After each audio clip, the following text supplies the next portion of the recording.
பிரச்சாரம் தானே இல்லைண்ணே, அரசியலுக்கு எனக்கு என்னென்ன சம்பந்தம்? எப்படி ஜாக்கி சானை பார்த்தோம், எப்படி ப்ரூஸ்லி பார்த்தோம், அர்னால்டை பார்த்தோம், இப்படிலாம் பார்த்து தான் வந்தோம். அதுக்கப்புறமா ரஜினி சார் பார்த்தோம், நம்ம ஊர்லேயே கமல் சார் பார்த்தோம், எல்லா ஆக்ஷனும் விஜயகாந்த் சாரோட ஒன் தேட்டரில் விடாமல் பார்த்தோம். இதெல்லாம் தான் ஒரு ஆக்ஷன் டைரக்டர் ஆகணும்னு மாற்றுறது. இது எப்படின்னா, இப்போ வந்து ஏதோ ஒரு பக்கம் பார்த்துட்டு இந்த மாதிரி நீங்கள் சொன்ன மாதிரி இன்ஃப்ளூயன்ஸாக இப்படி பண்ணுறாங்க அப்படின்னா, அது அவ்வளோ ஈஸியாக அப்படி சொல்லிட்டு கடந்து போகிற விஷயம் இல்லைண்ணே. ஒரு தப்பு நடக்குது, அதுக்கு இந்த டேரக்டரோட படம் தான் காரணம்னு சொல்லிட்டா அது அவ்வளோ ஈஸி இல்லைண்ணே. இப்போ எனக்கு ஒரு பொறுப்பு இருக்கணும்னு சொல்கிறீங்களே, இருக்குது, சமூக பொறுப்பு இருக்குது, ஓகே, நான் வயலன்ஸ் கம்மியாக பார்க்குறவங்களுக்கும் அந்த பொறுப்பு இருக்கணும்லண்ணே. அப்புறம் எதுக்கு நான் படிக்கிறோம், எதுக்கு இத்தனை பேர் அப்பா அம்மா வளர்த்து எவ்வளோ பேர்கிட்ட அட்வைஸ் கேட்குறோம், எல்லாருமே இருக்குல்ல. ஸோ அது ஈஸியாக கடந்து போகிற விஷயமே இல்லைன்றேன். அதையும் மீறி உங்களை ஒரு சினிமா ஒரு 2.5 மணி நேரம் பொழுதுபோக்கு படம் உங்களை மாற்றுதுன்னா மனசார நம்ம எவ்வளோ வீக்காக இருக்கும்.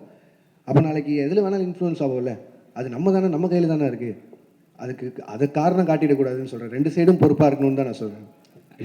லோகேஷ் பிரச்சாரம் தானே இல்லைண்ணே, அரசியலுக்கு எனக்கு என்னென்ன சம்பந்தம்?